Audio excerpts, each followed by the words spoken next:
Hi everyone, it's Madeleine Black here, speaker and author of Unbroken, and I am here with Louise Beech, author of 6 books next week. No, next month, should I say. And we posted a video the other day when Louise was staying in my house, and we had such an amazing response that we thought we'll just do another Beech and Black on the sofa video and see where it goes. And if you have any ideas of what you'd like us to speak about, why don't you just leave some comments at the end of the video below and we will see what we can do. Definitely. So today we thought we would look at speaking out, because as an author you have to take part in speaking events, and I now work as a speaker, so we're both speaking out about books and about different things in different events, so we thought it'd be good to share what we've learned. So I know for you, you really struggled in the beginning when you were asked to do book events because your nerves took over so much. People are always really surprised by that for some reason, because they always say that you seem like you enjoy it and you speak well. And this is great with you because there's no one looking at us, so I'm just chatting to you. Yeah. But if you put an audience in front, that's completely different. Yeah. What does it do to you when there's an audience? What are you thinking or assuming? Do you know what's really sad? I think really it's my father's voice that I hear. I hear criticism, and I just think that they're all looking at me thinking, she's gormless. Who does she think she is? She's stupid. Okay. What has she got to say? And then what I used to tell my clients, and I worked as a psychotherapist, look at the evidence. These people more than likely have paid money to come and see you speak. They've more than likely bought your book. Yeah. They will buy your book at the end of the event for you to sign. They want to hear Louise Beech speak. So what a really good tip is to remember the facts, stay with the evidence, ignore that negative chatter or your dad's voice. I know, and I do know that it's his. But I would feel sick, like most people. I would feel like my heart was right here. You know that feeling, don't you, where you almost can't get the words out. And I would be worried about being emotional, which through you and your help, I've learned that it doesn't matter if you get emotional. The audience like that. The amount of amazing responses I've had when I have got emotional, and afterwards they've said I connected with you when I felt what you felt. Absolutely. But I did a really, really good workshop with the Women of Words group that I'm a part of, which is this incredible collective of women. This is in Hull Truck. It's at Hull Central Library. Central Library, okay. Hull Central Library, the first Wednesday of every month in the afternoon. And we're a group of 4 women, and we run a collective where women can perform in a safe environment. Only women can perform. Anyone can come and watch, only women. And they cover some incredible topics. We have, poetry, song, speakers, stories. It's magical. And we had a lovely woman who came in to do a workshop with us to teach us. Because obviously you know very well about speaking where you just speak and there isn't anything to read.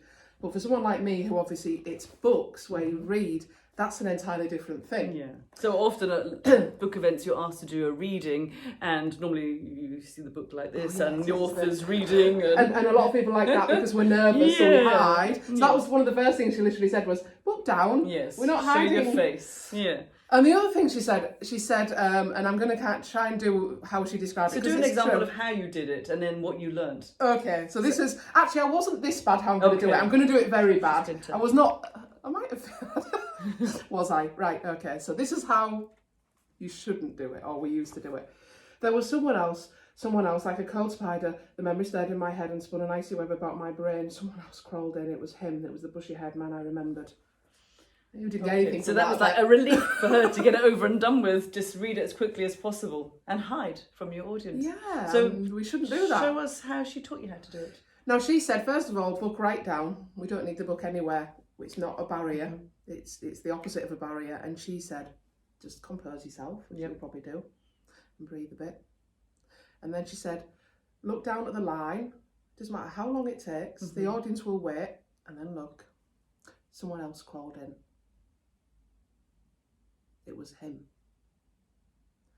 It was the bushy-haired man. I remembered. Oh, sitting next to you, and I've read the book twice. Oh my gosh, it just like jumps into your heart when you read it like that. It's so powerful, isn't it? It feels and for you to read it, feels powerful. Yes. It feels better. And I did that once for the first time when I'd learnt this skill, and I was very excited. And I went home and told Joe and said, "Look what I can do! I've got skills."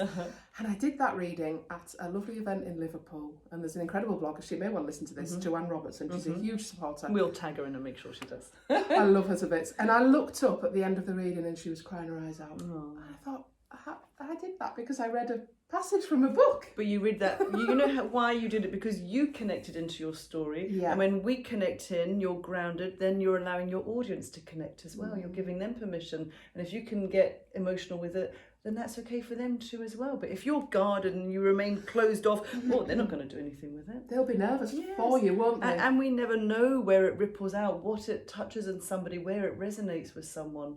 And your words clearly do. Your words are magical but powerful. And what skills have you learnt over time? Because for me, you feel like the most natural speaker in the world. So what's your journey been well, like? I never intended to be a speaker, but I shared my story online, as you know, with the Forgiveness Project 2014.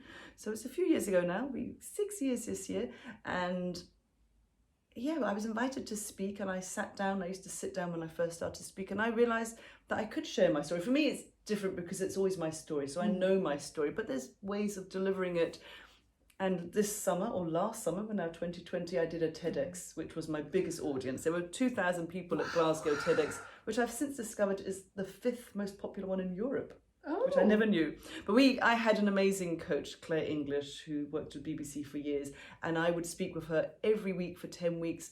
And when I first met them, they thought I was too polished, that I got so used to telling my story over and over that I was just very slick with it. And that, after I got over what they said, made me really think, well, where do I tell my story from? Am I still protecting myself? Am I too polished?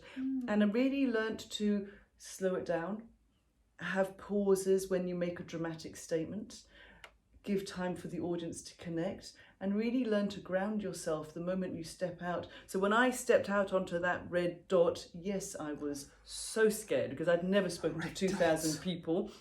But also what's great about a massive audience is you only see about 5 rows. I didn't see all the 2,000 people. But when I stood on that red circle, that red dot, I thought, I grounded myself with the exercises they taught us, but I thought this isn't about me speaking, this is about who's listening. And that really helps to focus me. Because sadly, I know my story of rape is the story of many people. It's not uncommon. And my evidence is that somebody will always share their story with me at an event, at a speaking event, a book event. Somebody will always say, yeah, me too. And that's really the magic and power of finding a voice. Absolutely. I totally believe in the power that comes when we share our stories, that Marina, who is the founder of the Forgiveness Project, calls us story healers. Yes. And you're a story healer with your words as well, with books as well. The words are healing people. And we've seen with Me Too that when, somebody else shared their story, which helped me to find my voice, and I just really want to pay that forward. That's what it's about, isn't it? Yeah. Because I think when we don't find our voice, we get stuck, we get held back. So if you can find your voice and speak your truth, then you find your power. I'd love to hear stories about that if people want to put messages, as you said earlier, how did they manage it? What compelled them to do it? What story was it? That would be fascinating to find out, wouldn't it? Or any tips they've got to share as well. Oh yeah, I always need the tips. Yeah, yeah. We can always improve, can't we, as writers? Okay. Thank you very much for having me again, Madeline. You're very welcome. This has been Beech and Black on the sofa, and we look forward to speaking to you another time. Hopefully. Bye for now. See you.